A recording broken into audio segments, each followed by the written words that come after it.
भरपूर प्रमाणात vitamin C आणि विटॅमिन के असलेले, डायबिटीज कंट्रोल करणारे आणि विशेष म्हणजे इम्युन सिस्टीम वाढवणारे असे मोड आलेले हिरवे अख्खे मूग वेट लॉससाठी सुद्धा खूप फायदेशीर ठरतात। आणि हे शिजवून खाण्यापेक्षा असे कच्चे जर आपण मुठभर रोज खाल्ले ना तर याचा फायदा नक्कीच होतो। पण चवीला थोडेसे उग्र असणारे हे मूग बऱ्याच जणांना कच्चे खायला आवडत नाही, तेव्हा जर का या हिरव्या मुगापासून एक सॅलडचा प्रकार करता आला तर खूप छान होईल।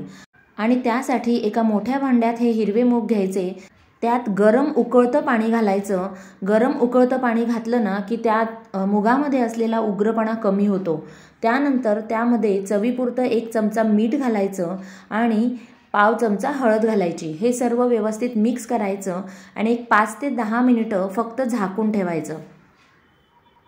10 मिनिटानंतर गरम पाणी आणि मिठामुळे या मुगामधील उग्रपणा पूर्णपणे कमी होतो आणि हळदीमुळे खूप छान रंग येतो।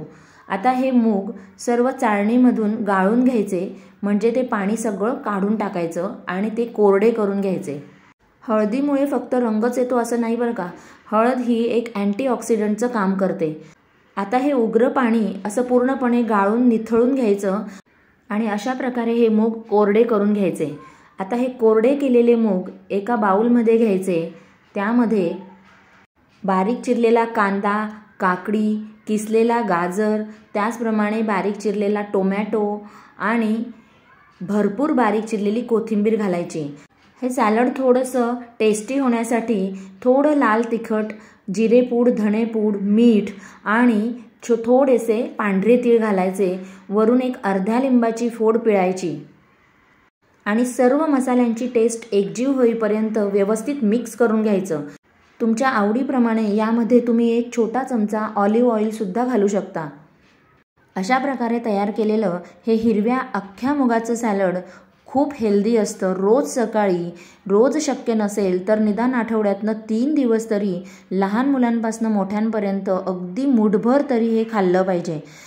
आणि हे नुसते खाल्ले तरी खूप छान असतात, परंतु ते आणखीन थोडं टेस्टी होण्यासाठी त्यामध्ये गाजर, काकडी, टमाटा आणि कांदा हे सर्व हेल्दी पदार्थ घालायचे आणि त्याचबरोबर थोडं आणखीन टेस्टी होण्यासाठी थोडेसे मसाले घालायचे। एकदा करून तर पहा, लहान मुलंच काय मोठे सुद्धा आवडीने खातील। तेव्हा आजची ही न्यूट्रिशनने परिपूर्ण असलेली हेल्दी अशी रेसिपी जर तुम्हाला आवडली असेल तर एक लाईक करा, ही रेसिपी तुमच्या नातलगांपर्यंत शेअर करा आणि त्याचबरोबर चॅनलला अजूनही सबस्क्राईब केलं नसेल तर सबस्क्राईब करा आणि बेल आयकॉनचं बटन प्रेस करायला विसरू नका, म्हणजे तुम्हाला माझ्या नवीन रेसिपीचं नोटिफिकेशन सर्वात आधी मिळेल। चला तर मग पुन्हा भेटूया अशाच नवीन हेल्दी रेसिपीसह। तोपर्यंत स्वस्थ रहा, मस्त रहा, हेल्दी खा आणि सगळ्यात महत्त्वाचं म्हणजे खूप खूप हसत रहा। धन्यवाद।